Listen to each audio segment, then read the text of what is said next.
This conference will now be recorded.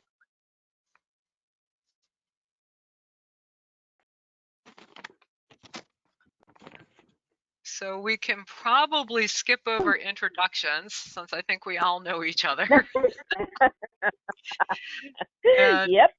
and we had no meeting summaries for this go around, so nothing to do there. No public comment, because we are the public here. Can I So really, interject?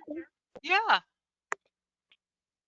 So I talked to Mary Beth Cottle of Cannon Beach, and I sent her for her to review Seaside Rural, and she showed interest, but I didn't get an email, or she's not on this meeting, obviously. So is it okay if she submits comments after this meeting? Absolutely. That would be wonderful. Okay. Okay, good. That's all. Thanks. Okay, you're welcome. So that leaves us with just our review of the two community plans. And I think when we did our work last time, we worked on Seaside Rural, but we did not get to Elsie-Jewell, if I remember correctly. I think Susanna. Think that's correct. Yeah. So I thought today maybe we could focus on Elsie-Jewell. I know, Susanna, you had a few comments, I think, last time, but otherwise we really didn't get much into it. And so, Right. yeah, just seeing what kind of thoughts and corrections, additions, deletions you would recommend on the plan. I do have a few notes for Seaside Rural. Okay. If that's okay. Let's knock Pam? those Yep. out.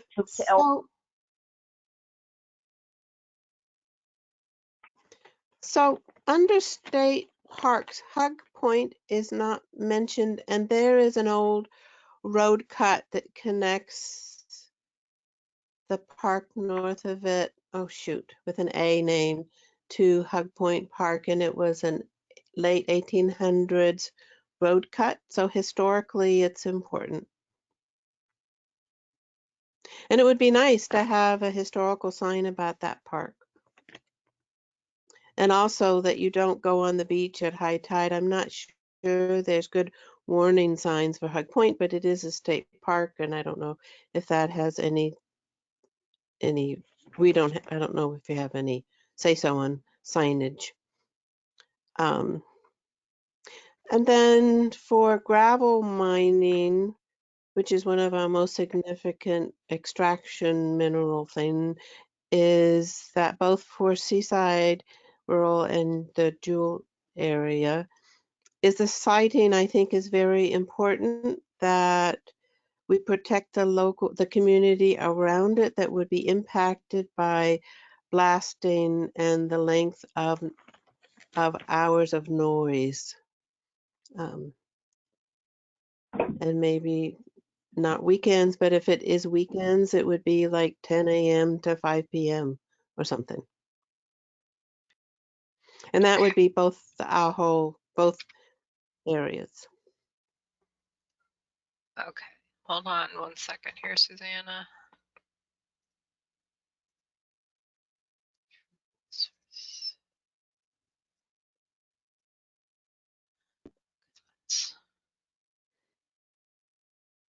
Okay, so Hug Point is not included because that's actually in the Southwest Coastal planning area, so it's not part of the Seaside Rural. Oh, right. Okay. I was wondering, right, that. So Southwest Coastal, does it go down to the county line along the coast then?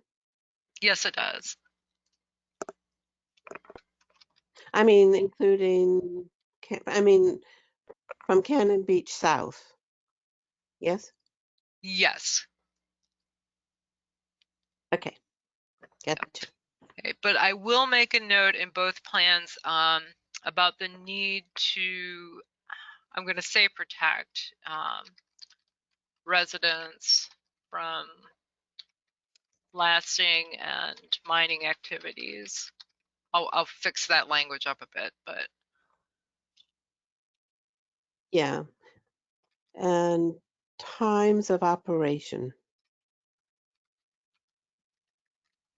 okay. Got it. Because Thank you. there was an old permitted thing that went like Saturday night till like 10 p.m. or something. Anyway, go on. Yes, Pam? Oh, no, I just said thank you for catching that. Slipped by me, and years ago I sold a house to someone next to a mining site or a quarry. It was down on the lower end of the Nehalem, and she hadn't realized that the hours that they worked and the amount of dust, and it really was a bother. So thank you for catching that, Susanna. Great. Yeah. You're welcome. What else do you have The for other problem with just the shooting off of guns at all time. I mean, I hear people at Buster Creek and the sound is not coming at my house, but I can tell when it's a bump stock versus an automatic weapon versus single shot, all this stuff. So shooting, I don't know if we can do anything about that either, but Well, the Yeah, county has a noise ordinance, right? Go ahead, Gail. no, you're absolutely correct, Pam. We do have a noise ordinance, and we do allow shooting and firearm discharge in the county. And I don't know if really the comprehensive plan is the best place to address that. Maybe under, some policies we could look at for goal 6, maybe about, noise pollution or something like that. But generally, it's permitted within the county. Right. Well, under the noise ordinance. I know because I've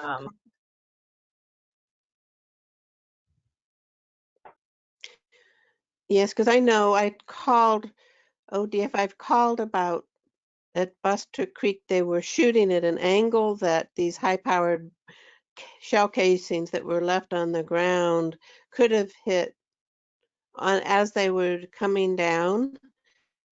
They could have hit Elk Meadows or Jewell School. And then there was another spot on ODF property on a sign on the stump that when you were shooting from the gravel road, it would have hit Highway 103 at Vine Maple. Or very easily could have hit Highway 103 at Vine Maple Bridge in that community. But I don't know if there's anything to be done.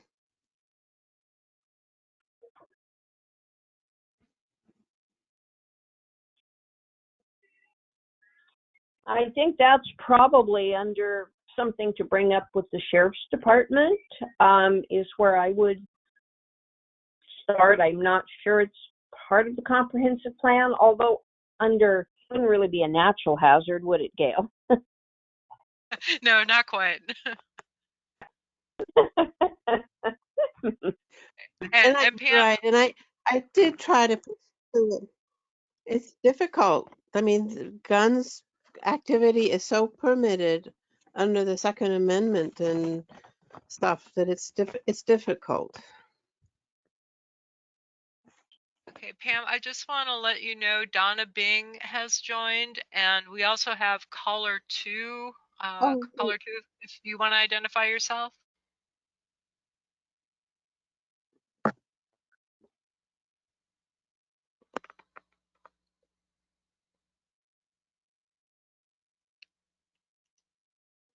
All right. Well, caller 2, if you want to let us know who you are, or you want to make any comments, I'm going to put you on mute, but *6 will get you on and off of mute.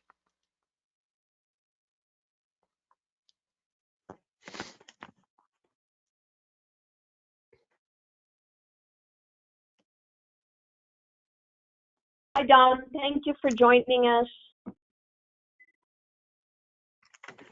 Hello. Hi, Don. And one thing I really like Don's comment that you sent around about the indigenous sites in the Seaside rural.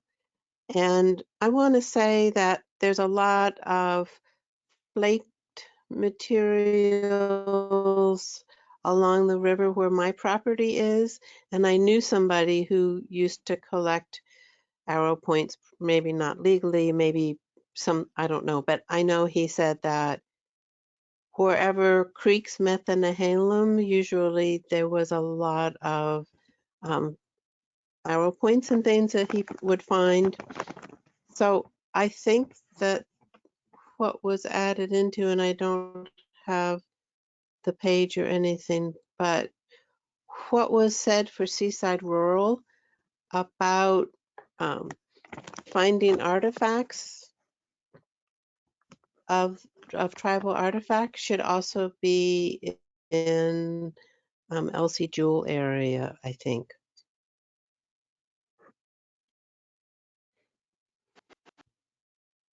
Yeah, I would concur with that because, well, I gotta hate to admit it, but that scenic area, that dedication on the Nehalem,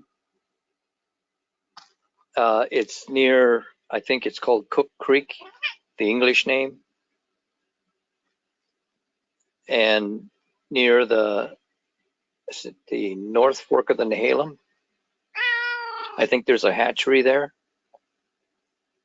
but oh yeah, no, you be quiet. We had someone else join us, huh? That woke my cat up. That's funny. She heard that.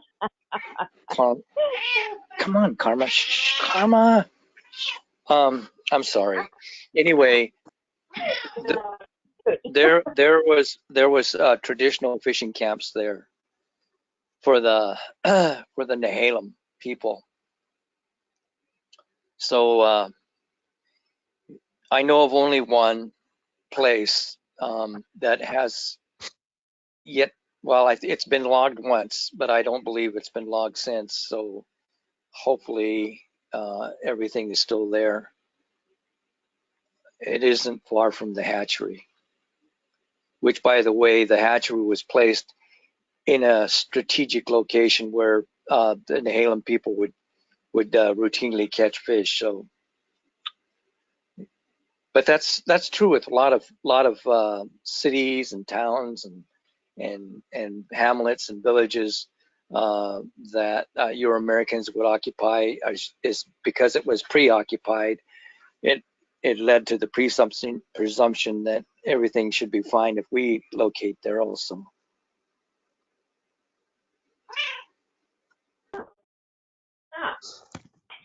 Okay.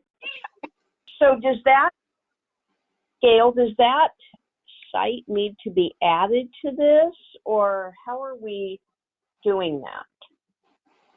So for cultural and historic sites, for the cultural especially, we rely on the State Historic Preservation Office on their list of archaeological sites.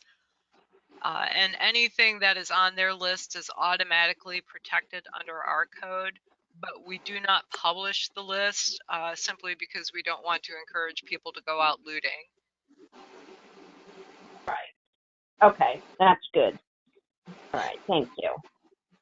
But somewhere, in that same part of the draft, you have when people are developing a site and they come across artifacts, and I can't, I don't have the wording in front of me,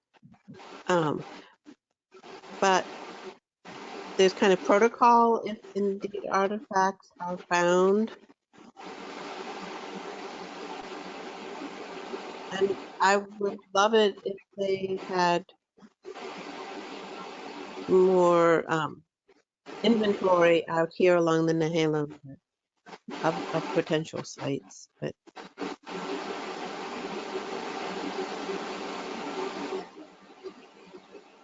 Gail, if you could connect me to the people that I should talk to about my property, or could you send a link to me?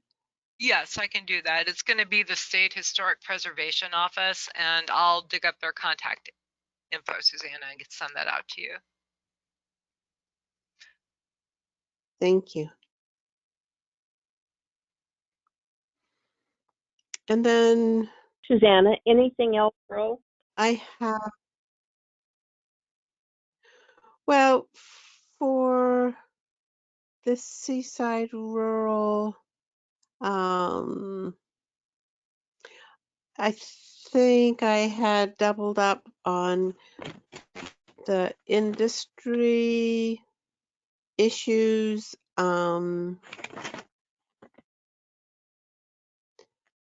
And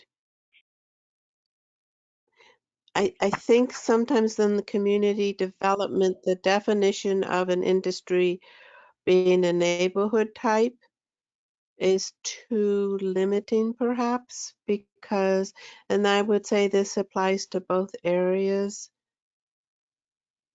because I think with the modern day internet, more happens in rural areas and they just need to access, put out either priority mail or UPS.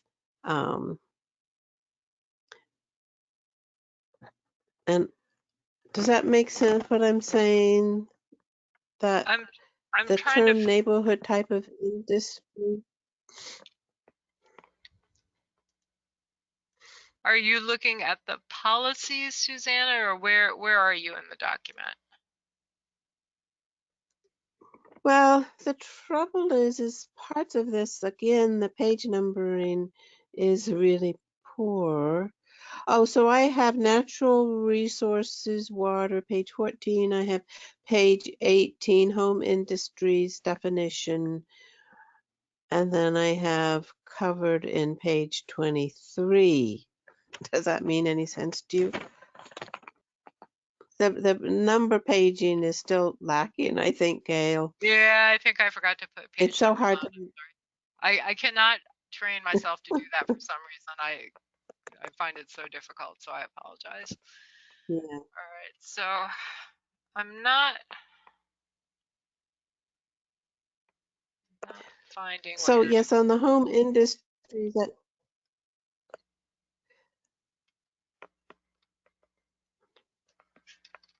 So natural resources was the first heading on page 14, and then I had page 18, home industries, as the next thing. So I think we're still in Seaside Rural.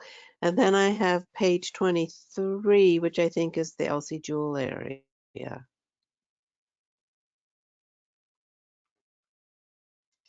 right.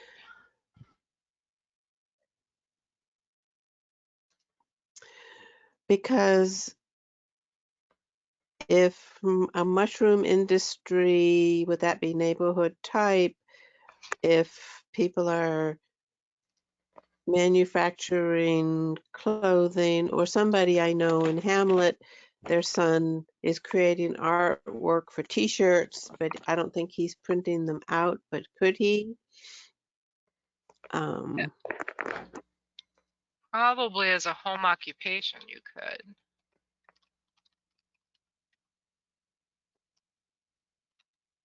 Oh, and my other question, and this is on page 16, whatever that refers to.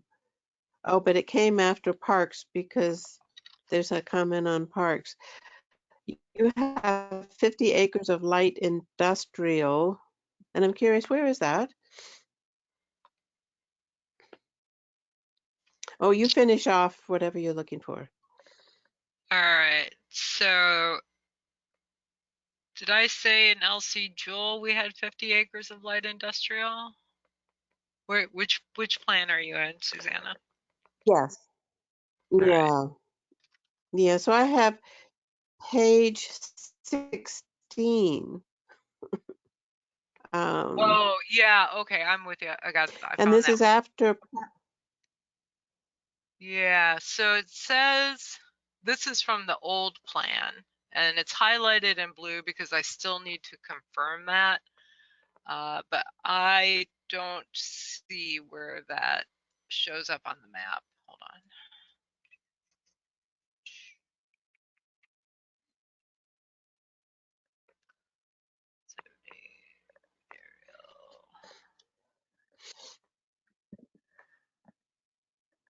Oh, I'm sorry. And I see where the county is unable to identify that. I guess, one of my trouble in going over all of this, I was going to What's do that? it. I've been doing it, but I had 3 hours for last night. I was in Astoria and there was no electricity in my neighborhood Okay, so from like 7 to 9 p.m. Yeah. there is an area of light industrial zoning that is out on the south side of 202. And it is just to the west of where 103 splits off. And it's property that's owned by Kenneth Edwin Meyer Revocable Living Trust. And there's actually over 100 acres. Is that where the Grange was, Well, I Suzanne? know that no, I'm sorry. Is there a mile marker on that, Gail? Probably, let me see if I can find it. On two? I The mean, phone company it's has literally right something. at that intersection on the south side.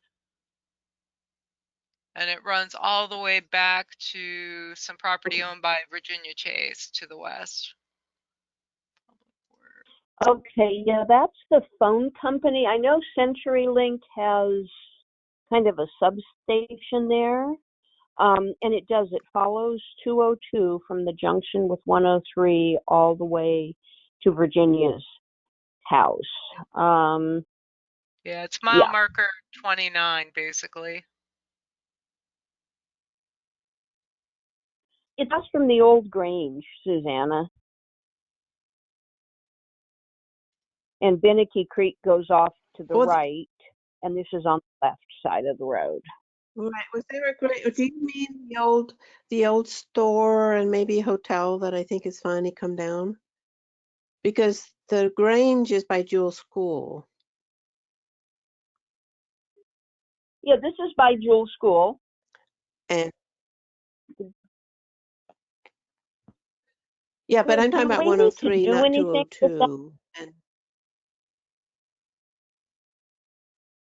Oh, well, the I don't light think we do. There's industrial, also Gail,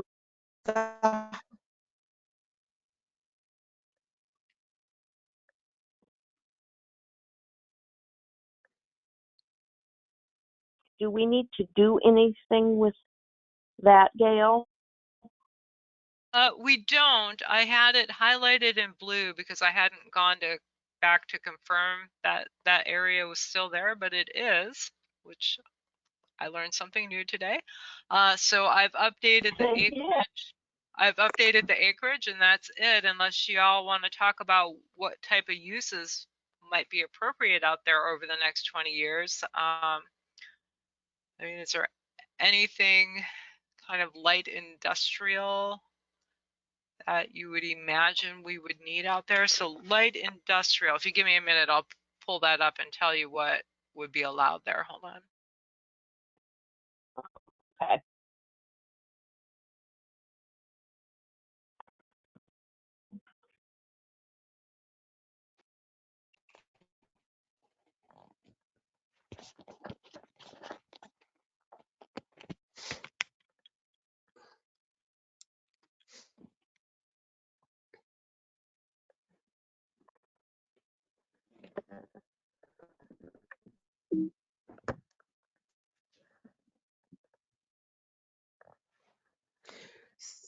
so I'd like to say something, but I don't want to distract you.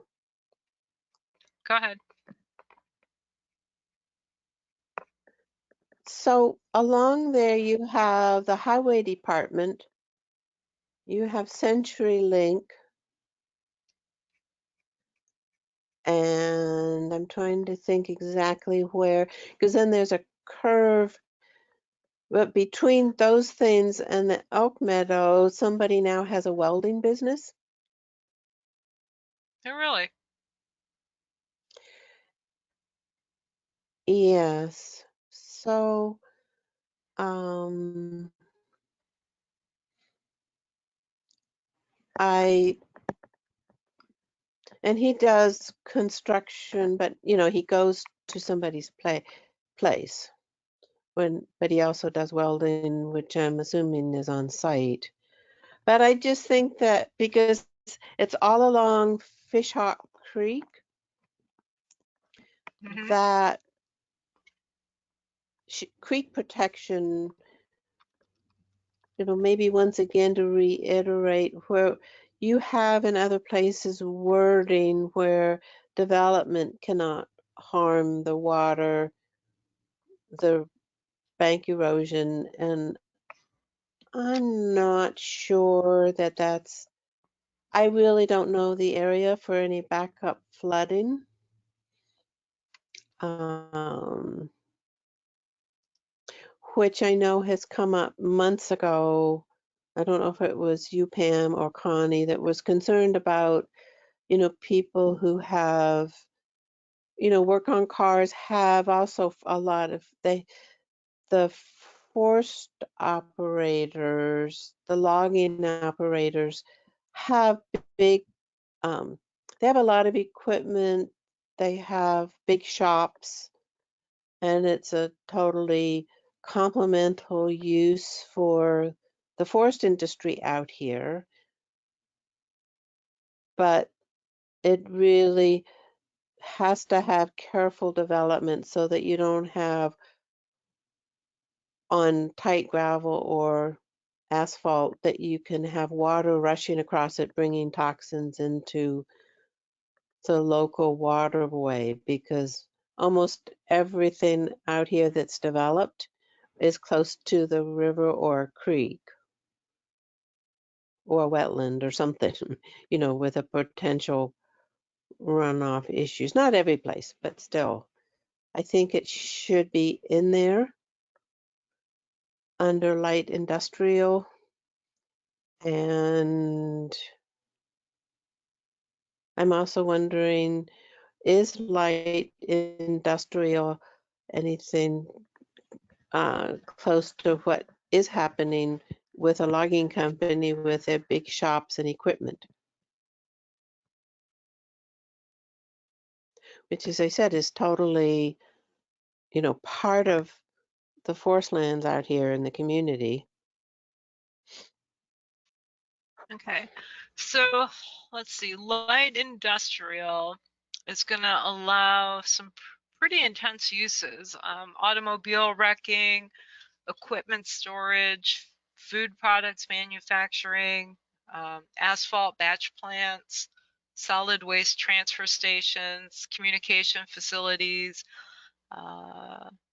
It does allow for retail, wholesale, and service businesses, lumber yards, machine shops, hauling, freighting, trucking yard, welding shops, let's see, warehouses, manufacturing, laboratories, recycling collection center. So those are the types of uses that would be permitted there.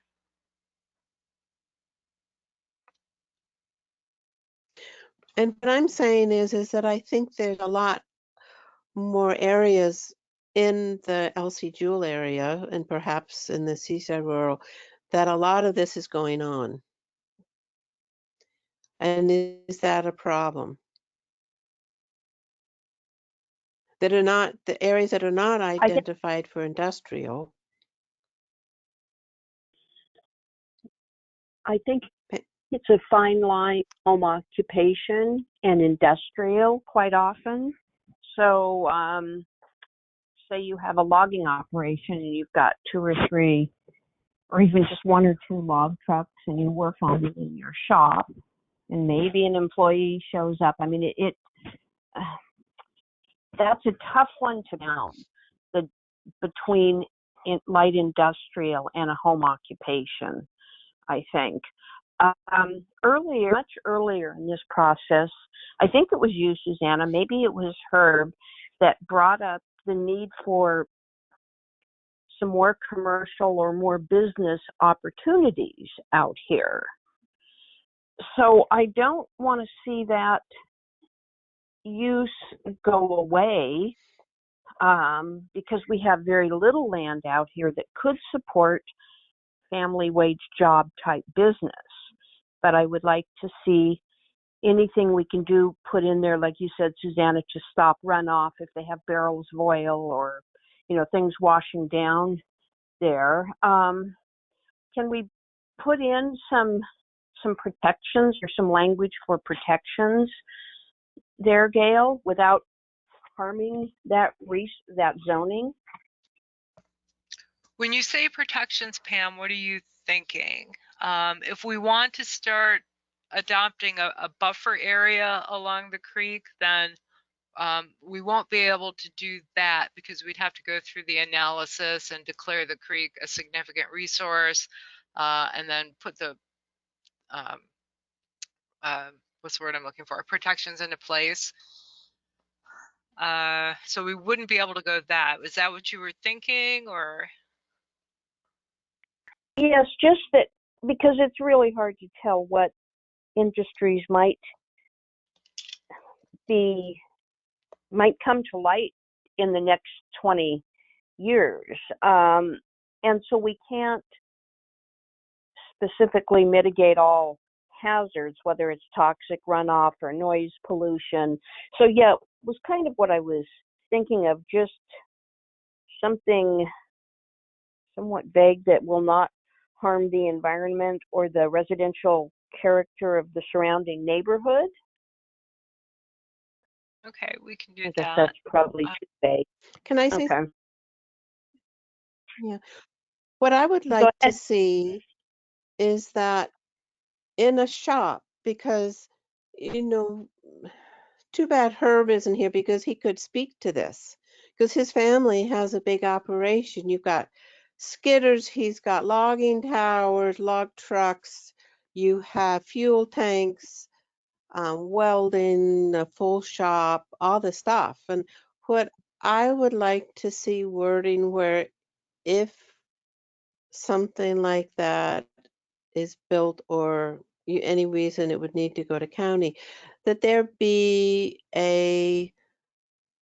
are, like sandbags, but of different, not sandbag material, but bark dust or something that surrounds the area that's the industrial area that catches anything of toxicity that could escape.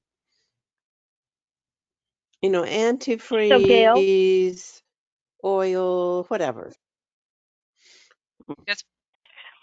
So Gail, if these are, something like this is permitted on a case-by-case basis, I assume. Say I decided I wanted to do a welding shop in that light industrial zoning.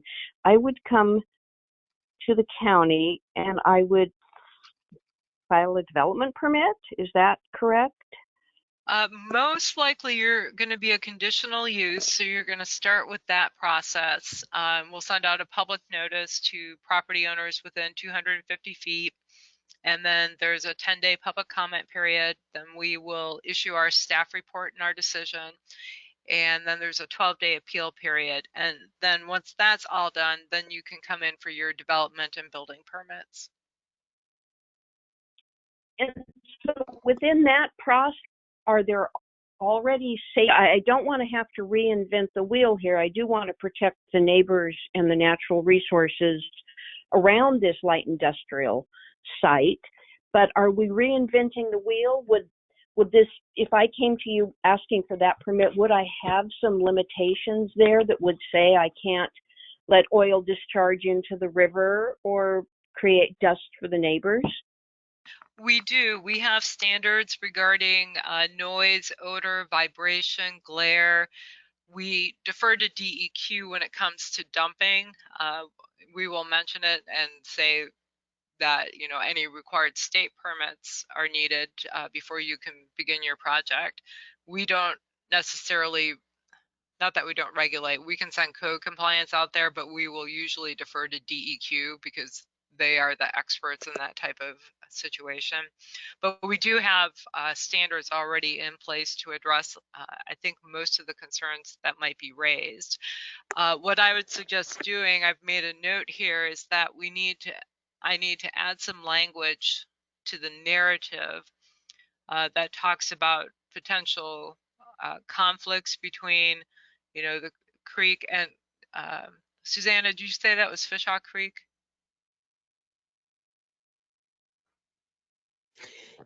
Yes, Okay. I believe so. It is close to where Beneke comes in, but I think it's once Beneke joins Fishhawk, I think it's all called Fishhawk. Okay. So we need to put some language in to talk about possible conflicts between environmental concerns around the creek and the businesses and the jobs that are probably out there, making sure that we have protections for the neighborhood as well. And then what I would suggest is we could put a policy in that says the county should conduct one of these EC analysis. That's the, I'm going to say it in the wrong order, economic, social, energy, and environmental analyses to determine if that creek is significant, and then if we do, then to put extra protections in place for it. But that process takes a while, and we won't be able to complete that as part of this project. But if we put a policy in that says we should do it, in the next 2 to 5 years, I think that keeps it on our radar. So my That biggest sounds like a good concern, compromise. yeah, my biggest concern is that industrial uses are all over our area, cutting firewood, mechanics working on cars. I know, you know, Fred and his towing used to have car storage, but he had a stroke. He's not doing that. I know there was another fellow right near Jewell School he had a big shop working on cars, had a lot of cars around. I know somebody else I won't name who is actively doing it. Um, and a lot of people go to them out here to have their cars worked on. I think it's an important business out here for the local residents. Because you don't want to tow your car to Seaside or Astoria to get it worked on if it's not working. So, but all those, but firewood and car stuff you had under there in that definition, which is now gone someplace else, Gail, but there was a lot of industrial use which is going on not in the designated industrial area. And I think that it should have a way to be permitted in other areas. Okay, so Those And I would don't be know if anything is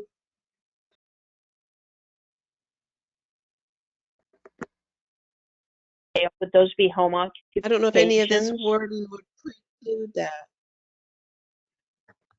yeah, so some of them, Susanna, might be could be home occupations. I don't think we allow automobile repair though as a home occupation. So that would be a brand new change to the code if we were to go that route. Some of the stuff might be covered under Forest Practices Act in terms of maybe the equipment and other activities that are going on.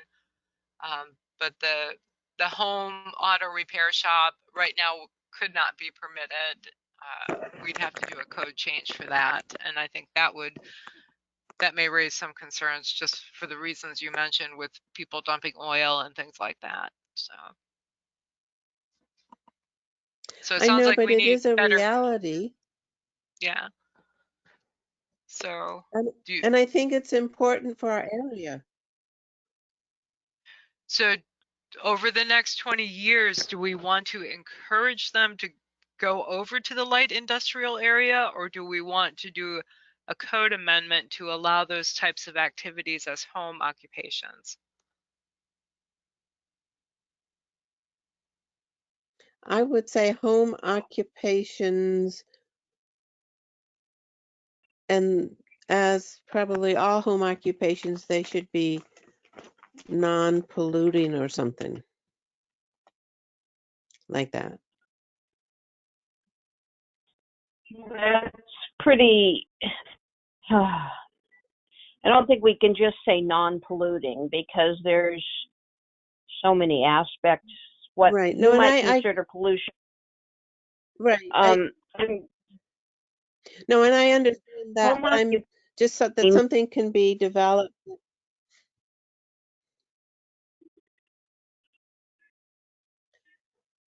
There is good wording here in other places about not polluting the water courses and creeks and stuff, that I did like.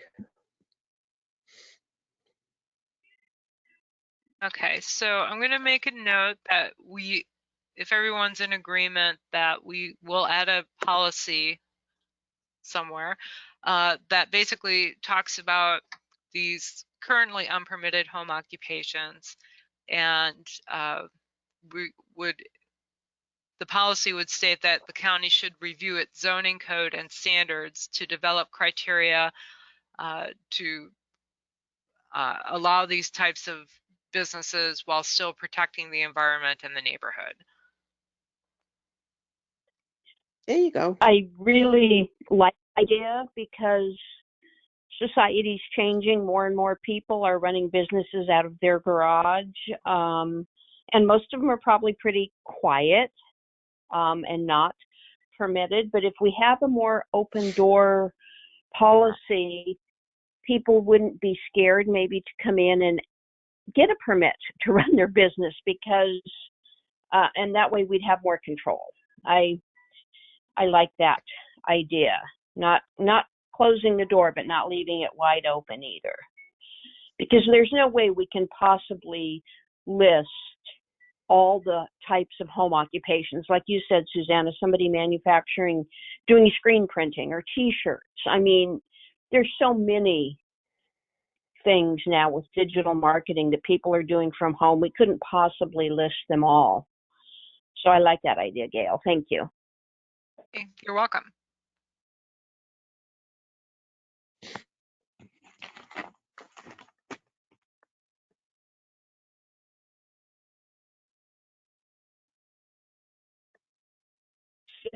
Susanna, anything else on Seaside before we move into Elsie-Jewell?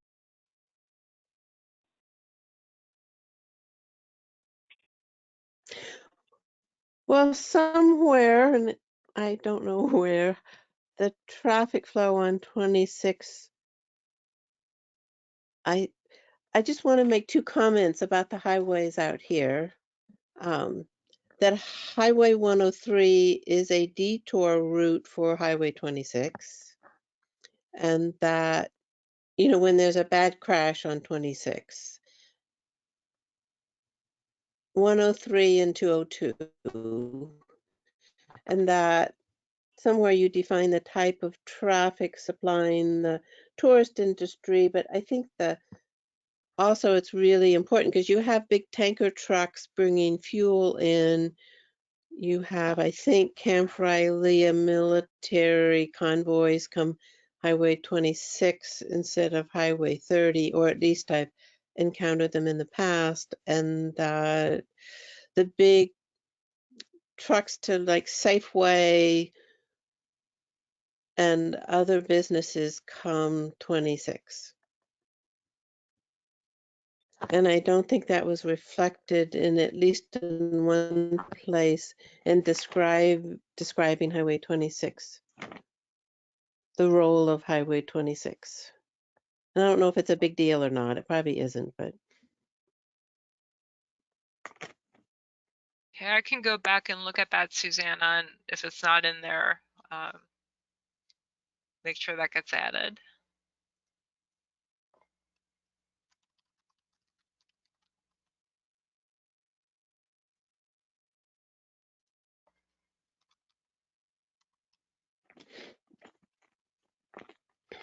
Anything else?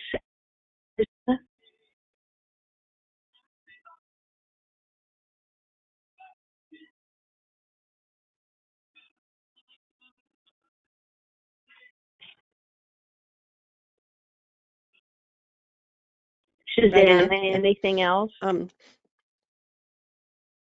Well, is it important that Highway 202 and 103 are detours for 26? Does that make any difference, Gail? I don't think it makes a difference either way, but we can put it in there because when we think about transportation, it's important to remember that. So, and I know that I personally, we take 202 and 103 over to avoid all the construction now on 26. So. Mm-hmm.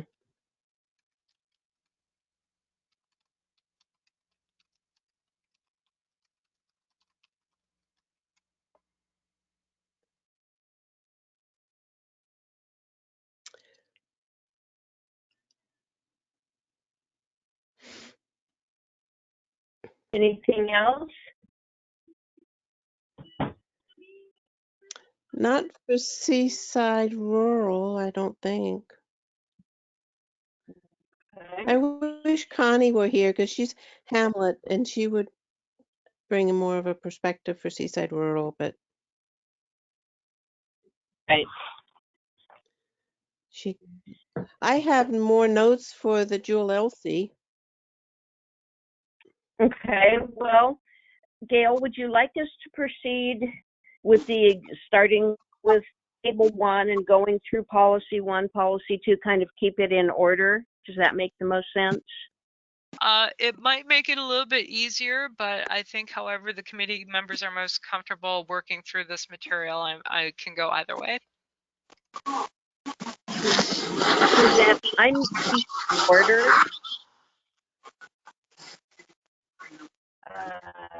So do you have notes, policy? so if it's not covered, not that many. But if it's not covered in what, in the policy changes, that at the end of the whole document that I can just bring it up at the end like I've done in the past. So are you okay with policy 1 regarding culverts? Retain policy, Susanna? I don't have a note on that, and I'm trying to, I see that Gail is trying to find it so that Pam, are you looking at that table?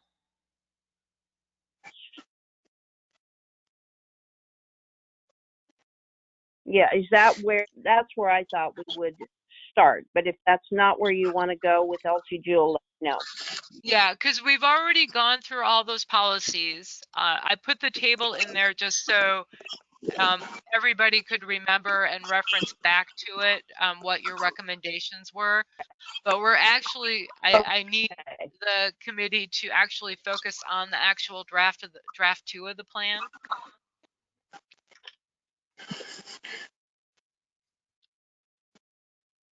Okay.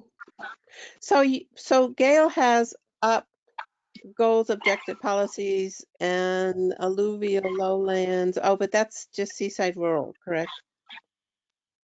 Actually, that is Elsie-Jewell, and I think I forgot to change the. Oh no. Okay, never mind. Wrong one. No, hold on. Okay. Here we go. Because I have comments on that.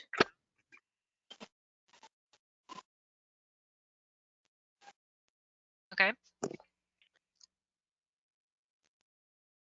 That I think geologically, so the basalt highlands, so is volcanic rock basalt, is it not? Oh, I'm no geologist. I don't know. Oh, I think it might be, and my farm I know is on the field is on volcanics. There's 18 feet of old sedimentary sandy loam on top of volcanics at 18 feet. So I'm thinking that would be development on basalt. But on the thing you have basalt as highlands and strictly for forest uses, I believe. And I think that I would like to have a geologist kind of just make sure that the terminology is correct.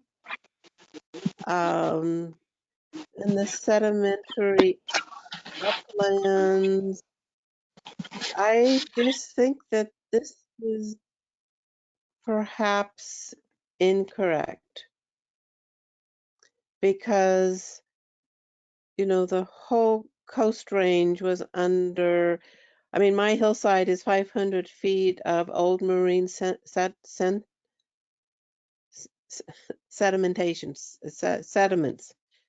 And then you had them erode down into the lowlands, but I would say that's sediment. What's a sedimentary upland, right? Exactly. Yeah, so the Now, basaltic highlands are actually in elevations over 1,200 feet. So I don't think that's going to be your farm, Susanna. right. But then it should say so, I think. Well, it does in the background narrative that's at the beginning before the Oh, right here, policy. I see down there. Oh, yes. Okay. Um, though at the end it says, although outcrops of basalt are also exposed at lower elevations. So, it kind of changes the elevation, that last little comment. And, you know, my whole concern is sometimes people using things to, I don't know, to stop something going forward, or I don't know always how all this wording could be used in the future, but um, and this sedimentary uplands. I'm on volcanics, but I think a lot of areas around, because I've asked the well drillers if they go down 100 feet, they're going through sedimentary rock and they're drilling wells, and it's where people live. You- uh, is that making sense? That I'm not Yeah. sure saying sedimentary uplands above alluvial terraces. And, you know, the alluvial terraces, I think now that definition worked for seaside rural, but when you come out here, I'm not sure it works.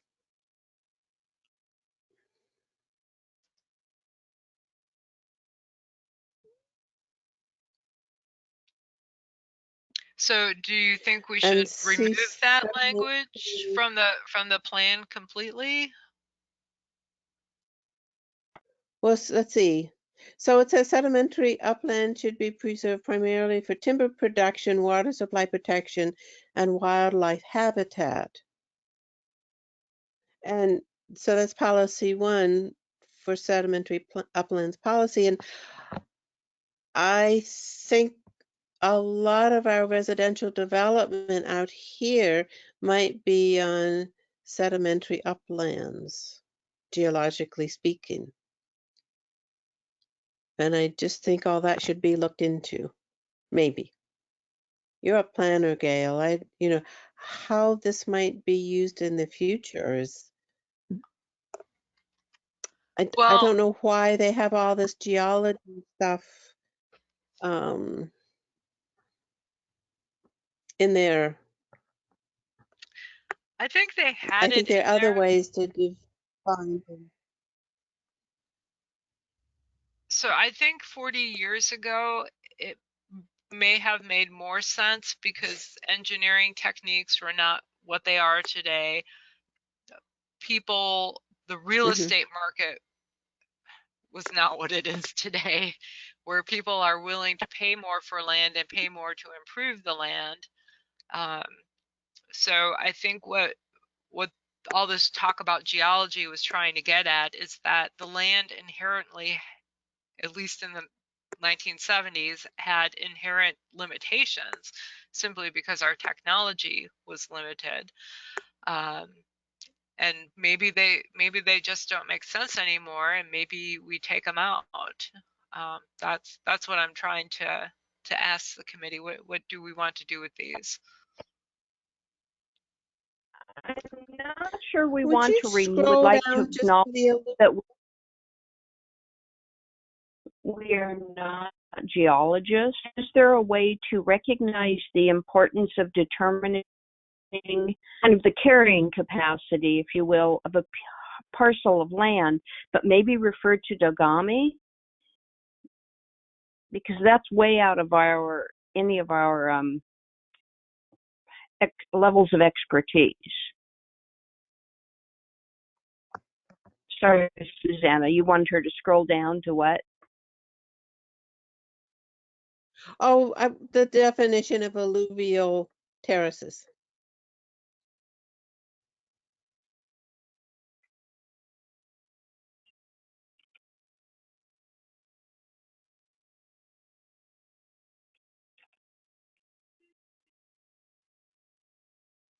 So for those who can't see my screen, alluvial terraces are relatively flat or gently sloping topographic surfaces which mark former valley floor levels. Stream downcutting has caused the terraces to be higher than the present valley floor. The alluvial terrace deposits consist of gravel, sand, and finer material and are found primarily on the Nehalem River and along Beneki, Fishhawk, and Humbug Creeks.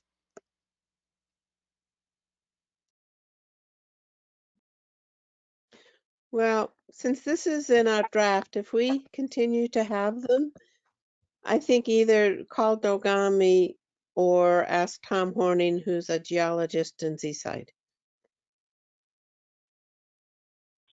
Yeah, I would like to see this letter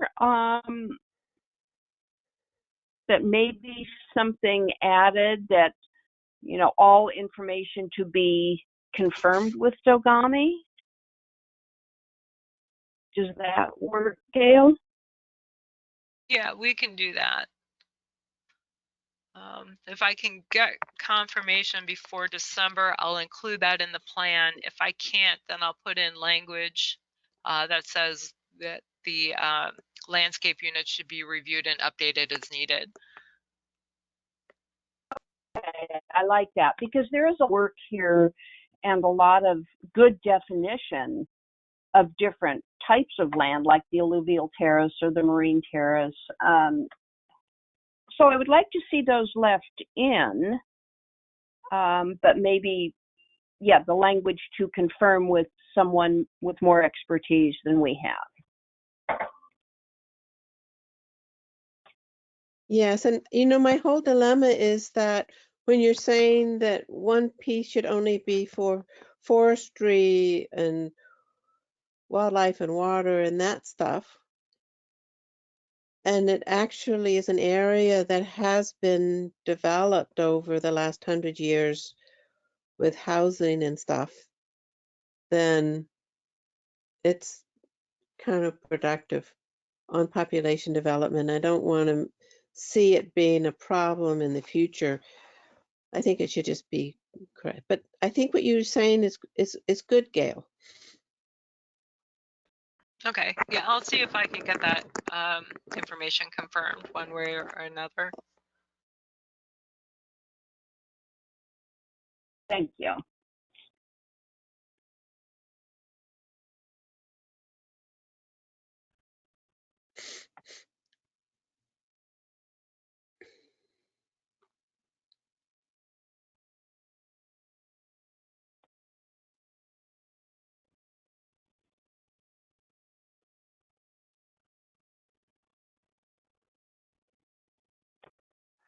Susanna, what do you have next?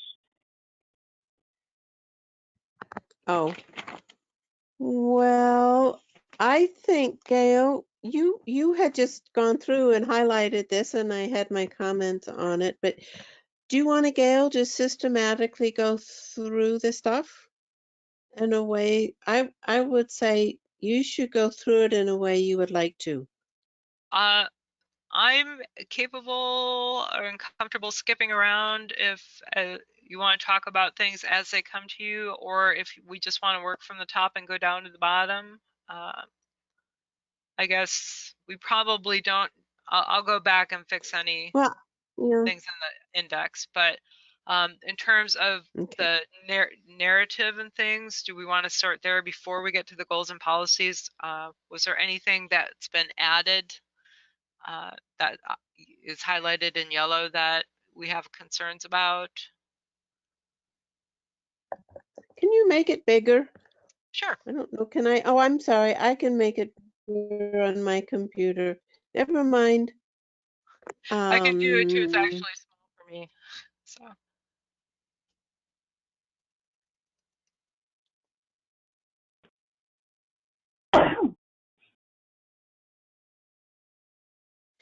you know, the whole thing about residents and commercial activity, we did, I think we did talk about that already. Um,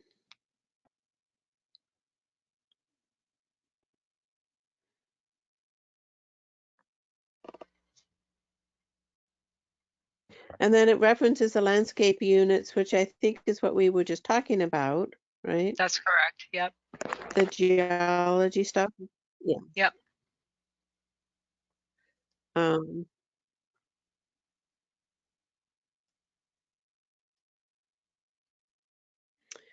so it says amendments to address comments from Department of Land Conservation Development, amendments to address from same. Do you have different ordinance all from Department of Land Conservation and Development, and I don't know of those. And revised policies, goal 7 and goal 18. Yeah, so this section is just talking about what amendments had been done to the community plan in the past, and I put it in more just it took a while to find that information, and I didn't want to lose it more than anything.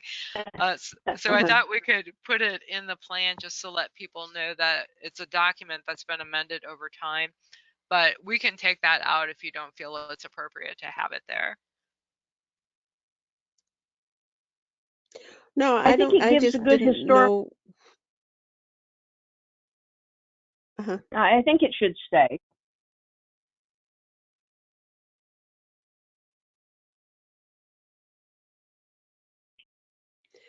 And would you scroll down? Okay, let's see.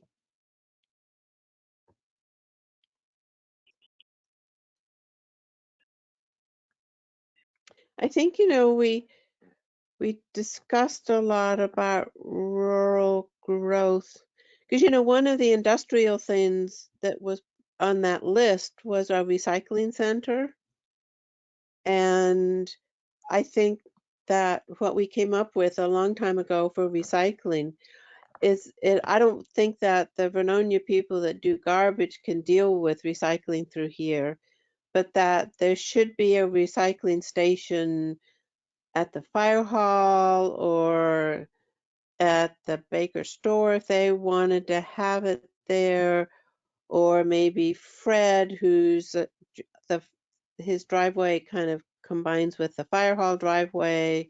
I think there are places that are good spots for a recycling center. And that it would also be nice to see if maybe Jewell School could have a recycling center, or the industrial, well, of course, then there's the industrial area already on 202.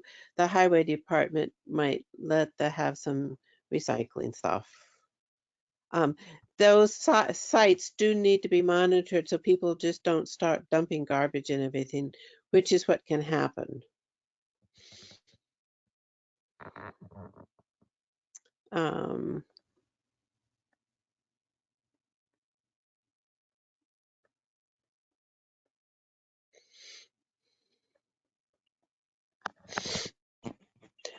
so I might have one more highway thing. Okay. Sometimes when you're talking about the highways, you don't include Highway 103.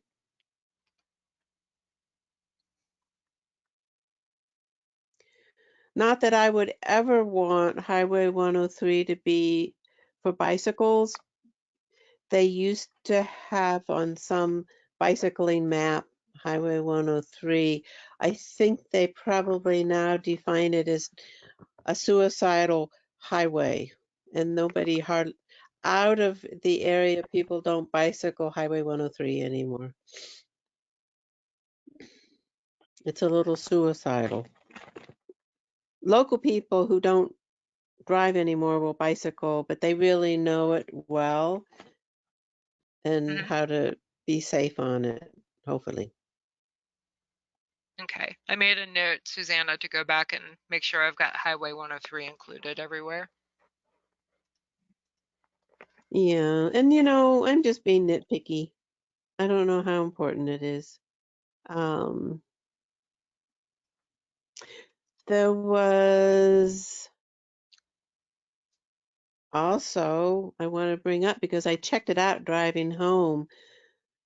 I don't know if big boulders falling on Highway 103 are mass movement or not.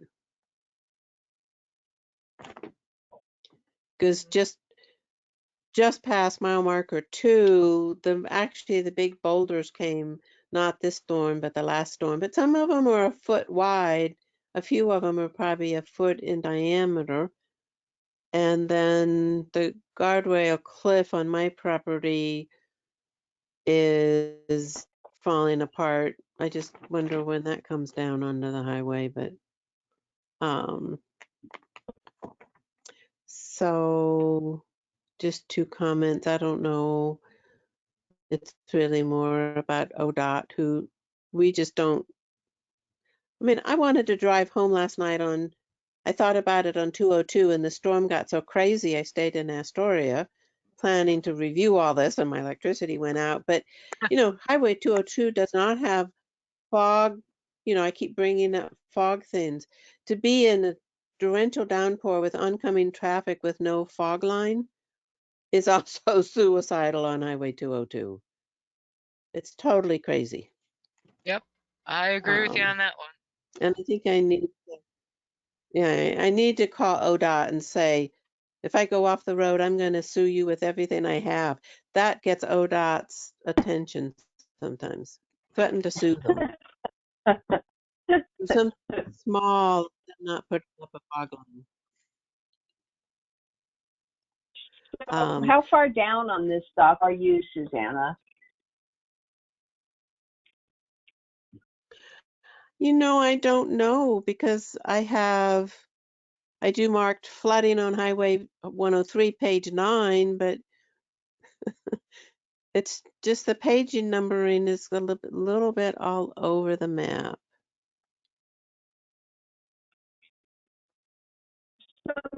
Well, I have I a do have a question note for here. page 6 on.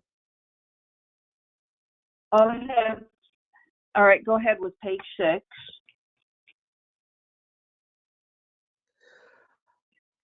So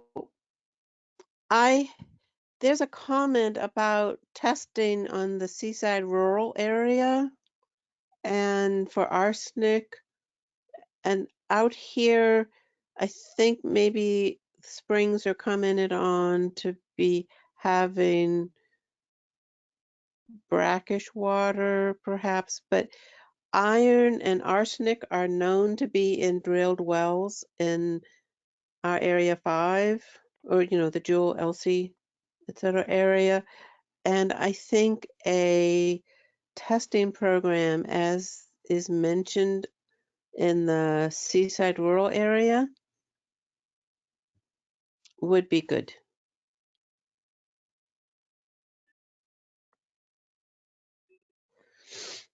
Okay, so By who? put a note to add some language on that one to our water sources section. Okay. Also, one of the you didn't include of community water stuff, Jewell School, I think should be in there because they have their water thing covers a lot of people, most of them for the school, but up on the hill, they probably supply the water to residences up on the hill, superintendent houses, teachers' housing, etc. Camp 18, I don't think was mentioned. And Camp 18 has something. I gave you a link once, Gail, I think for, Yeah. I don't I'll know go who dig that. it comes by that has all that. And I think that's where you're going to find that. Yeah, I think there's a couple of other systems as well. I was just looking at this again today. So I think the Spruce Run Park, that's along 26, isn't it? Yes. Mhm. No. Yeah. No. No? Spruce, Well, no. oh, a minute. Isn't that down the county road? Spruce Henry Run Ryerson? Park Am I? is down about 5 miles south of 26 on Lower Nehalem Road. And they have their own water system that just serves the campers there. Yep. And then Northrop Creek Horse Camp also has a water system. Oni's restaurant has. That one can be removed. Oni's restaurant, well, I don't The know, that's state private still has ownership. Yeah, the state still has it on their drinking water system. And then there's Elderberry, And the there is Halem water Stampy Road in system. the high house. Yeah, she references that on the in the draft, but you're working on that, right, Gail? So Yeah, I've got a list from the state of all you their just drinking water systems. So mm-hmm. for everywhere in the county. So I'm just going out and sorting them, and it tells me how many connections and how many population and whether they get their water from surface water or groundwater. Mm-hmm. Okay, good.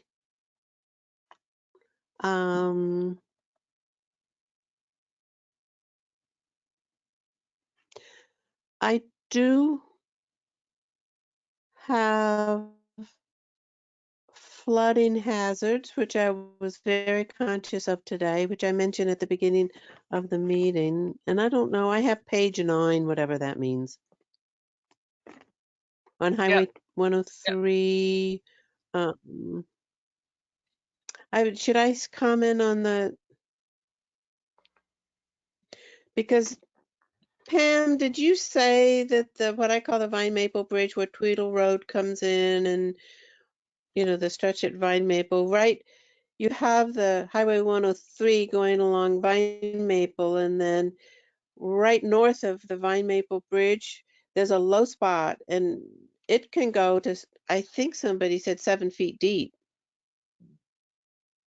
And if you don't know how dangerous, how deep it can get. Right. In And, 96, I think and it was I about don't 7 know. feet deep.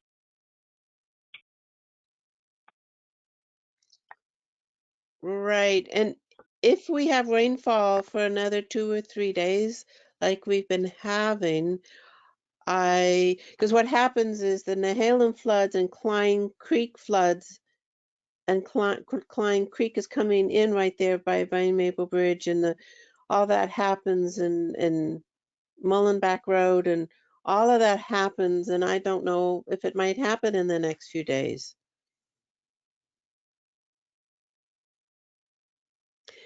And then I know that Kay Briggs was all fussy over the Dooney corner or Meeker corner, whatever you call that.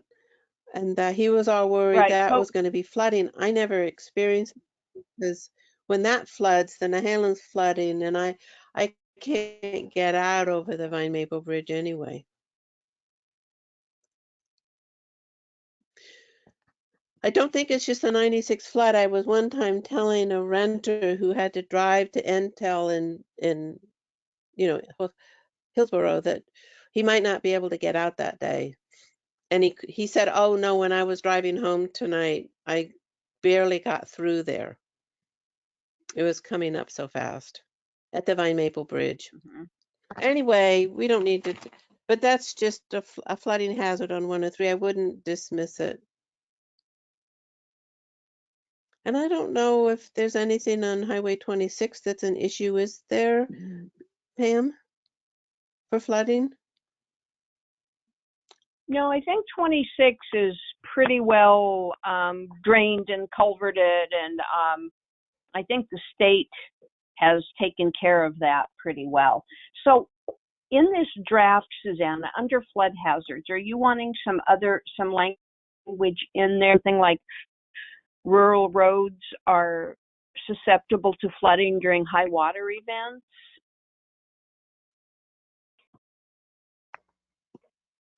Well, I mean, just the wording is incorrect. One of the sentences, most of the flood-prone areas are within the planning area, have been put into either agriculture, forest land zones, reflecting the density of rural development. But here's Highway 103, our main artery road is a, very dangerous when it starts flooding, because a lot of people don't realize how Yeah, dangerous it is. right. Oh, and then it And I'd starts with hate stream to flooding. So Susanna, are these roads flooding every time it rains or just when we have these big storms? The thing is, most of the time when you have a huge rainfall, it'll stop for a day and things drain off quickly. But when I'm driving in, like I just did on 202, I see the creeks along 202, high water, brown, really rushing. They will be maybe another day hitting the Nehalem. And in the 96 flood, I saw the same thing. And I went to get my boat on higher ground, warning a neighbor. I got this house I owned at that time, things up on as much up as I could get. And that next day we had the 96 flood, that's the 100-year floodplain maps are a lot taken from the 96 flood. So the conditions right now are good for that kind of flooding. If it rains like this tonight and tomorrow, unless it's already happening now, it's just a certain set of circumstances. Right, but And I don't it only know if it's can. also a 40-year flood. Yeah, I mean, it wasn't just the I think it would. 96 flood or the '07 storm. No, they can be short-lived events after a few hours of very heavy rainfall if the rivers are already running high. Um,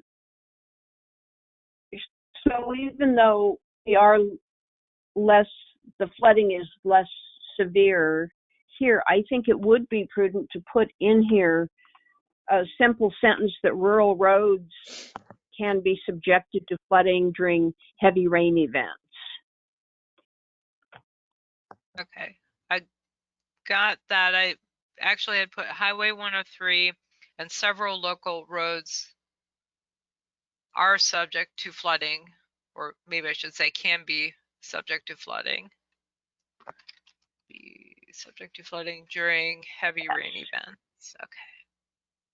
Yeah, I think that's good. It addresses it, and that should be in there, because with these rainfall rivers, it's unlike a snowpack river that rises and falls slowly. Our streams rise and fall very quickly with the rainfall.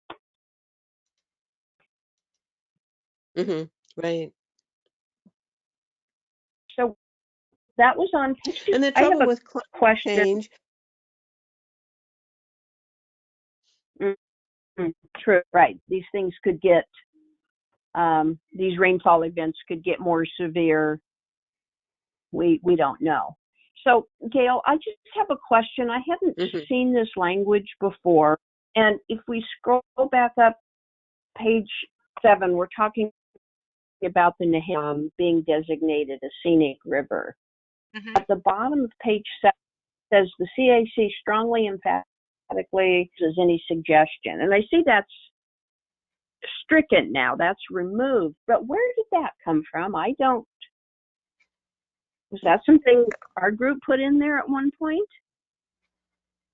All right, let's see here. So I'm not exactly sure where you're at, Pam.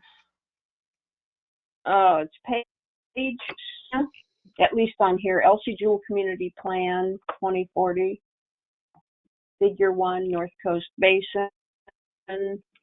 Yeah. The very bottom, page 7.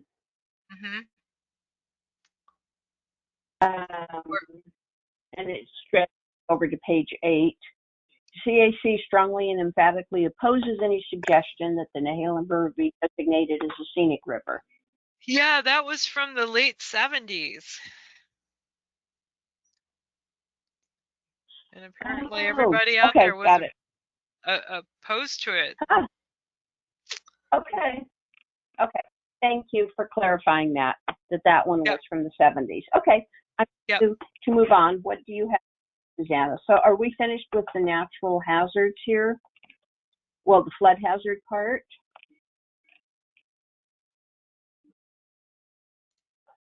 Right. I mean, just there is, more, just what I mentioned on mass movement, and of course there's that section of Highway 103 right at the Highway 26 bridge that Highway 103 is going to fall into the river one of these years. But that's ODOT has to worry about that, and who knows what they're going to do.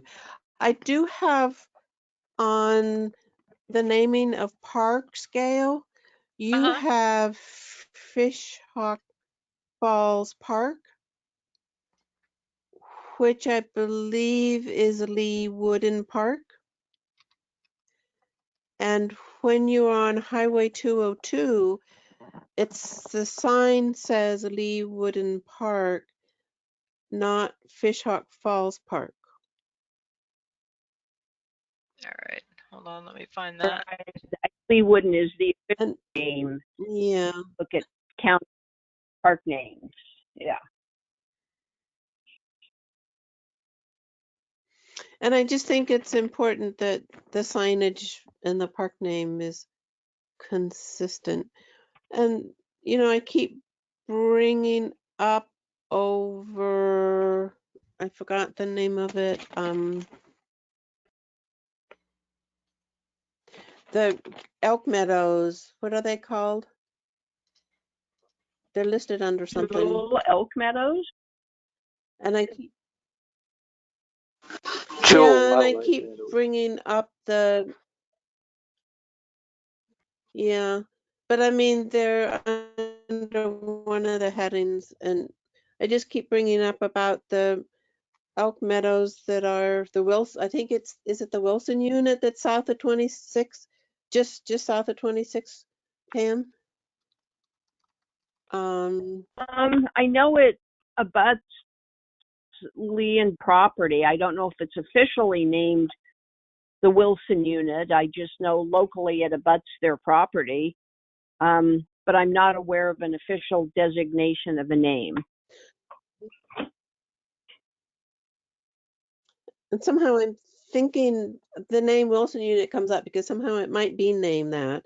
And I don't know if it's important that that's notated here because I think it's a big piece of land, isn't it, Pam? I don't know the acreage. I just thought it was part of Pardon me? It's kind of a subsection of the Big Jewel Meadows. Right. Oh, yes, I think it is. I think it's maintained and everything by the, what is that, Fish and Wildlife that do the Jewel Meadows? Whoever Yes. does the Jewel Meadows.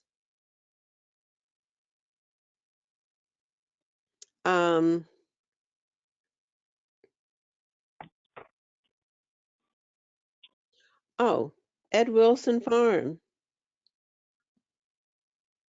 There we go. It's crossed out.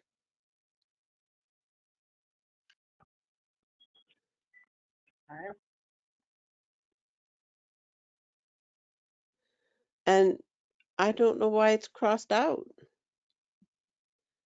Because I'm not sure if that it's included in someplace else.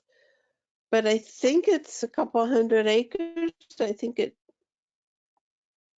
Oh, and of course there's Beneke Creek, but that's so close to the Jewel Wildlife Meadows. I don't think that's. But Beneke Creek has a couple hundred acres, I think, of elk habitat. And I don't know if the heading would be Jewel Wildlife Meadows. It's all they're all managed together. I'm pretty sure the Wilson unit, the Beneke Creek area, and the Jewel Wildlife Meadows. But and as I said, I just when we have a document like this, I just think it's good that everything's in there properly notated. Maybe. Okay, yeah, I'll go back and look at the whole table. I'm not sure why it's all crossed off. I know it's under Yeah. historic Mhm. resources, but okay, I'll go back and look at that whole thing, Susanna. Thank you.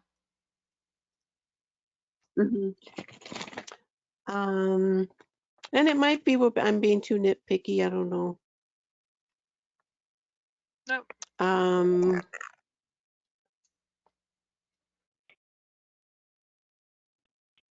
Oh, I have another comment for Seaside Rural Okay. but then I think somewhere in the whole document, I had notated something about campgrounds, RV parks. I don't know if the language is inclusionary enough for more RV parks for the homeless in Seaside Rural because it might be a good place.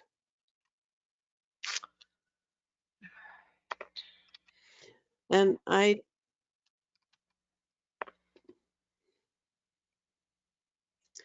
now I have policy 6, parks and campgrounds, RV parks. And then I have policy 3, existing policies.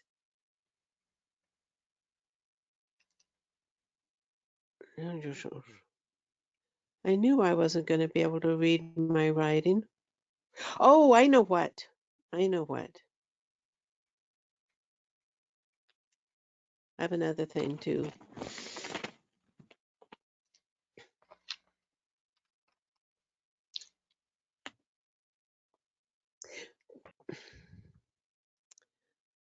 You did have some language change in another place about, oh, where is the Elmer? You just crossed, you just went Oh, that's field park, up something. up on That's David. Tillamook Head, up by the end of Ripett Road. Oh, yeah, that's right. End of what? Ripett Road. Where? If you're heading I'm south, not the rock. relating to what you're saying.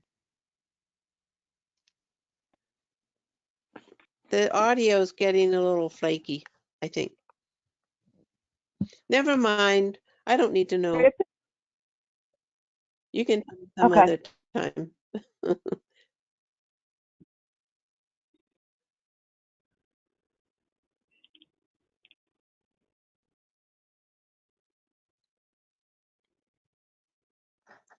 Oh, I see what you brought up about private parks.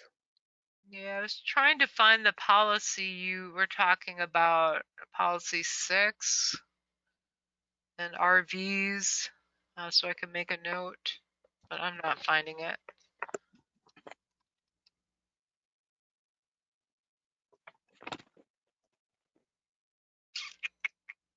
And yeah, and I don't have a page, but it was under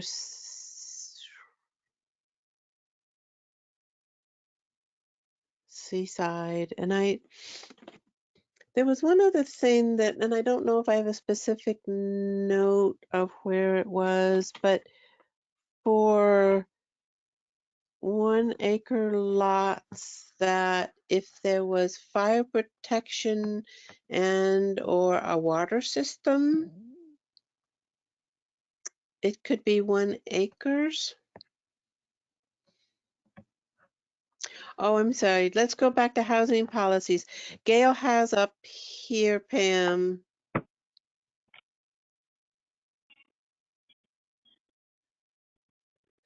location of a single mobile home. So that's just a mobile home on a lot. Let's see.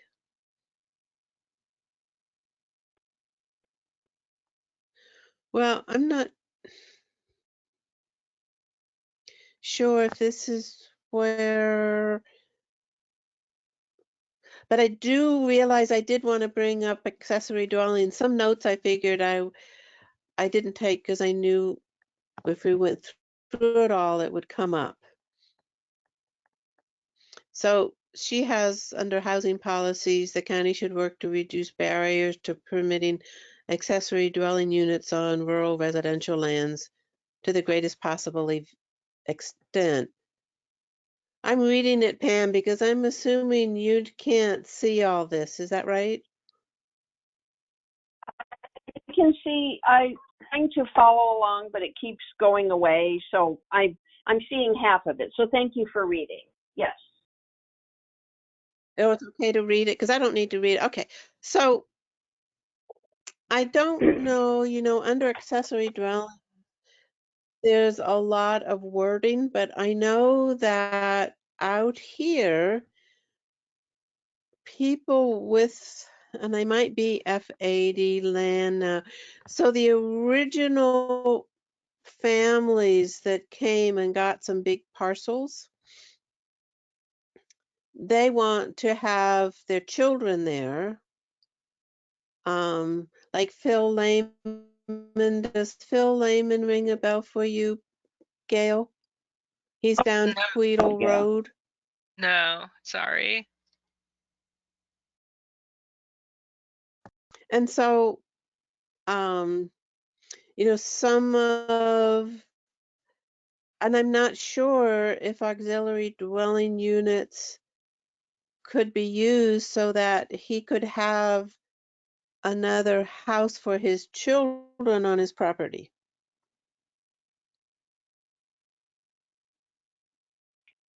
But Do you mean a then, permanent because home? I don't know how old,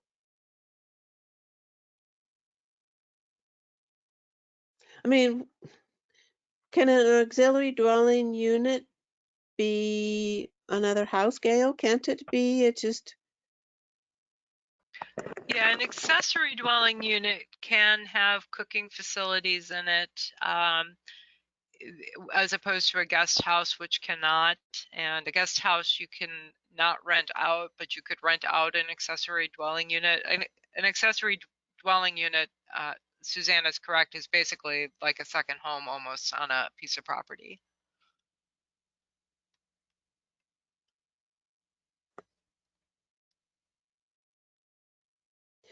Because I see it as a possibility for these people who have 100 acres of land. Most of it is probably F80 or Ag 80. What's that? The farming, whatever. AF, ag forestry. And they want to have a Or right, but there's another ag thing that makes it very limited for subdivision, but my brain stopped. But with permitting auxiliary dwelling, could they have an auxiliary dwelling on F80 or Ag 80? Gail, that's being with state level, right? I'm sorry, Pam? That's being worked on somewhat at the state level. Correct. What the state is working on is rural residential lands, which would be our RA1 to 5 and 10. What Susanna's talking about is exclusive farm use and the resource lands that are covered under goals 3 and 4. And it's almost next to impossible to put just a house on EFU land, let alone an accessory dwelling unit. So Right. yeah, that would be a change that would have to come at the state level through the legislature. Right. Okay. You All mean right. on exclusive farm, but exclusive farm use, if you're farming it, you have to live there. I thought you could have a dwelling on 80-acre exclusive farm use. Can't To you? get a farm dwelling, as the farmer of the land, you have to show 5 years worth of income, 3 of which I think have to show at least $80,000 of income. It's very, very difficult to build a house on farm property. Yeah. I mean, that's insane to say you got to have $80,000 of income of farmland out here.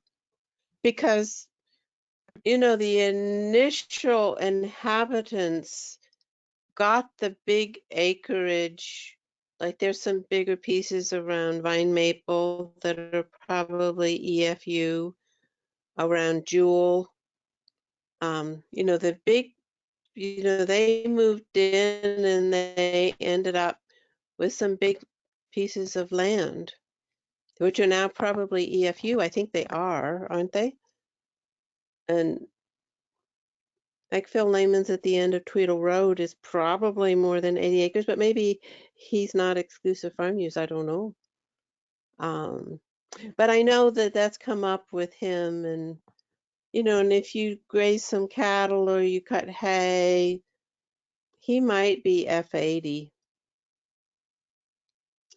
But you say it's all on state level. But if it's all has to be dealt with on state level, that's that. Yeah, that's So in the that's end, sorry, go ahead, Gail. Yeah, I was just going to confirm that those would be changes to state statute, so it's going to come at the state level. Yeah. Okay.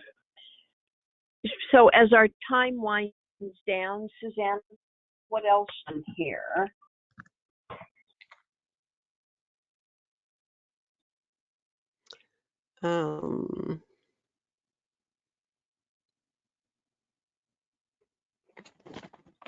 I'm looking at my notes here, and we've covered most of it.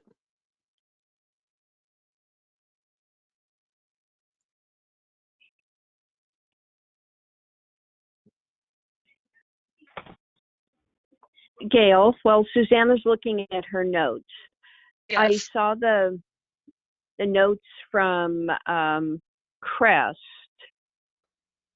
do those get incorporated, or so I've seen notes from both Crest and Division of CDC.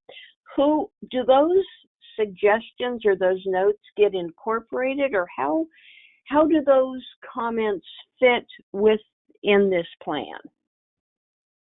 So most of them probably won't directly fall into the community plans, but they will fall into goal 5, which is the potpourri goal of wildlife and wetlands and water and everything else. So we are going to actually take those comments that we got from the state. We're going to go through them as staff, do a third draft of goal 5, take it back to our countywide meeting on November 23rd. Oh my, that reminds me. Yeah, November 23rd. And then it'll go back to, or sorry, not November 23rd, on December 28th. And then it will go back to the Planning Commission on January 11th. So that's how we're going to incorporate them. Kind of a long-winded answer. I'm sorry. Okay. Okay. Well, no, thank you. That makes sense. All right. I'm sorry. So, well, why are you having dates in Go your ahead. mind, Gabe? When is the Elsie I'm sorry, the countywide meeting? Okay, our November one is November 23rd at 9 a.m. And the December one will be December 28th. And that time has to be confirmed yet. Yeah, that seems like a terrible time over Christmas vacation.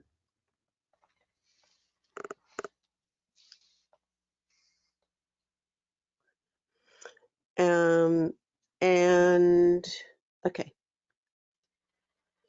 So before I get on the countywide plan and asking you about it, Pam, the other thing I had about wetlands is I don't think that we have any large wetlands in the Jewell Elsie area.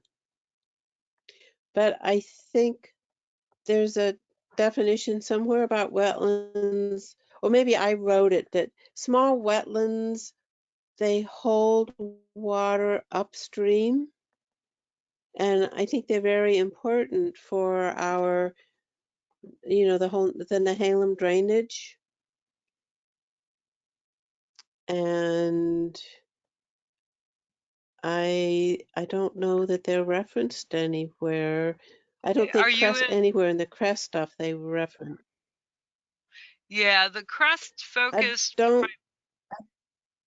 primarily on the Clatsop Plains area. And just a little bit on the tidal wetlands that would get covered in goal 16. But yeah, they didn't really go inland looking for wetlands at this point. It was somewhat limited because we were trying to update that Duncan Thomas report from 1983.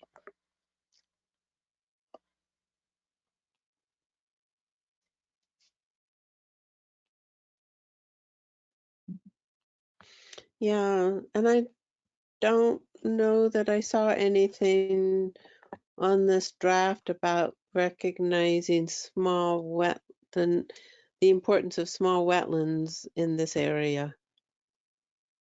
I mean, in all the areas, the small wetlands, I think, are very important for habitat, for lamprey, for, just, so yeah, I think they probably hold water over a dry summer. They're kind of important for the hydrology system and should be acknowledged. Oh, I see you just, so she highlighted, Pam, conservation, other resource areas provide important research or ecosystem support functions such as lakes and wetlands. Did you just put that in there, Gail? and No, state local no, I didn't. parks. That was in there, but I did add a note to It was add all some in more. there.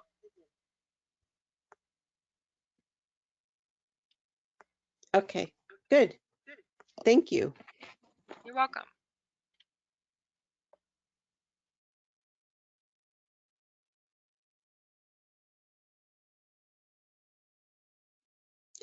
I Um, really like the well, we only 2 housing, hours for the, Yes, we are. So we're but scheduled to adjourn at 4.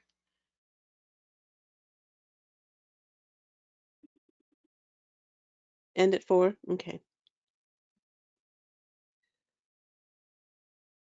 So then I guess I was just going to then ask Pam about the countywide, if she wanted to take over the countywide, or we both decide who gets to do which month or something. I would like, outside of this meeting, maybe to have, I don't know the role. When I listened in on the other one, I had thought you would be there, Susanna, and I wasn't sure of my role. I mean, I was just basically an observer at that time. So before we make any decisions about that, I would like to maybe have a conversation with Gail on how that works and what the role is, because I'm really kind of in the dark about that right now. Can we postpone that until I can information? Oh, totally. And I apologize, Pam. All that information went to spam last couple of weeks ago. And so it didn't, I don't know, the meeting, because I didn't get any emails on it. It just, or at least in my inbox. It wasn't in my inbox. And it was the first time ever that those Yeah. meeting notices went to spam. Yeah.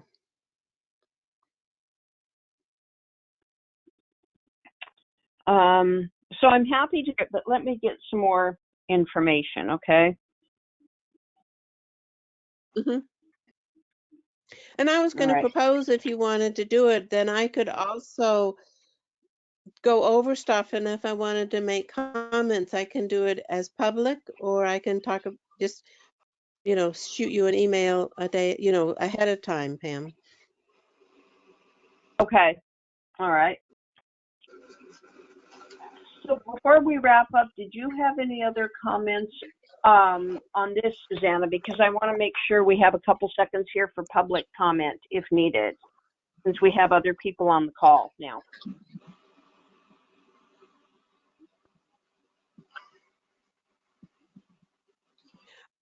Yeah, I think we covered all Hello, my notes. hello, Go ahead, Don. Hi. oh, hello. Yes, go ahead. Okay, I've been just trying to listen to everything. I just wanted to talk to Gail. I don't know if when you sent that information that I passed on concerning post contact of the 2 village sites and the fate of the Clatsop, did you send that to all the I did. committees? I did. I sent it to all of the committees and I believe the Planning Commission as well. Oh, thank you. Well, again, I'm trying not to defend it too much, but when you look at it, there's a lot of post contact information, but the transition between pre-contact and contact, it was too minimal. I know it's a bit lengthy, but not like a book, and I think it's condensed enough to give a big picture of of how the transition took place and the tragic end of those villages. But nonetheless, I received complete support from both the council and the culture committee on including all of that in there to give not only the truth, but to give a really good picture of pre-contact and what happened during contact.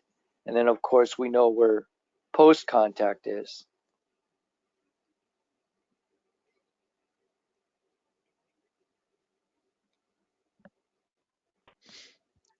I read it. I It thought was it was very very good, enlightening. Don. Yes, definitely very enlightening. So thank you for that. Okay.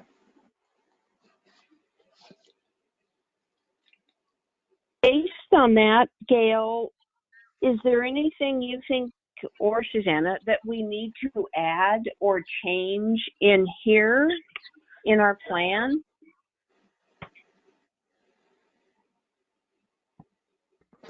Okay, so this is Gail. So what we're seeing at the county-wide and the planning commission level is a move to step away from trying to identify all the tribes. They want to just go with the term Native American. So I'm going to let the committees decide how they want to deal with it, because there's some conflict going on here, not necessarily like anger conflict, but conflict in terms of terminology and what to include and what not to include, because there is a section of the committee members and the planning commission members who feel that that we're overemphasizing the Chinook and not giving equal time to other tribes that may have been present in the area. And I have no dog in the fight. I have no side, but I'm just relaying what's happening. And so I'm leaving it to the committees to decide what you want to include and what you don't. And then ultimately it'll be the board that makes that decision.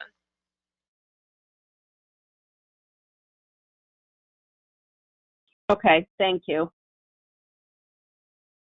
As far as the federal government and state governments of Washington and Oregon are concerned, the truth of the matter is there are the Chinook Nation is made up of 5 westernmost Chinookan-speaking tribes, that being Clatsop, Cathlamet on the Oregon side, Willapa, Lower Chinook, and Wahkiakum on the north side of the Columbia. That's a non-disputed fact. The problem we have is the Confederates that left the Chinook tribe, who have Clatsop ancestry, are claiming that they are separate from the Chinook origin.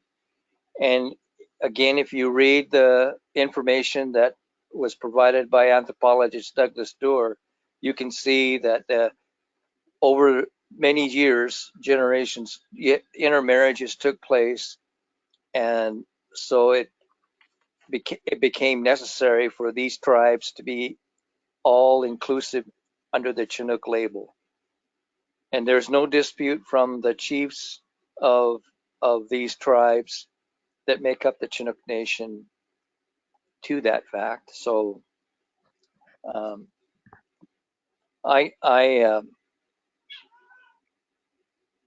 not surprised that the commission is being negative about something that has a positive truth about it. But anyway.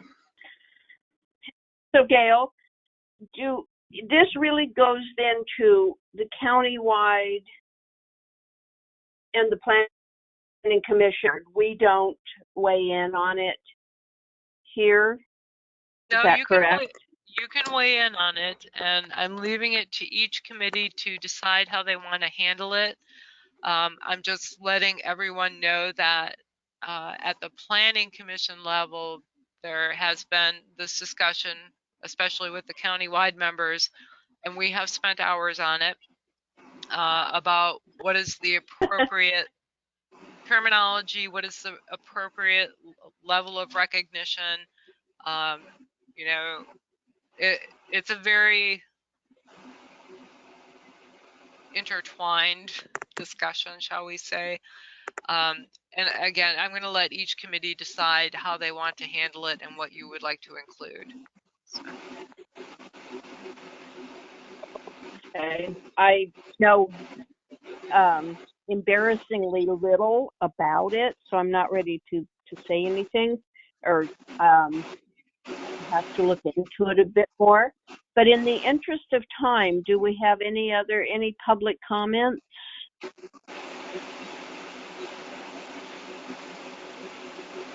Okay. So I think we're out of time. Dawn, thank you for that. And yeah, go ahead. Can I just, if Mary Beth Cottle sends in comments, will they be emailed to everybody, Gail? Yes, I can do that, Susanna. Thank you. All right. With no other comments, we should adjourn the meeting. All right. Thank you all. Thank you. Thank you, everyone.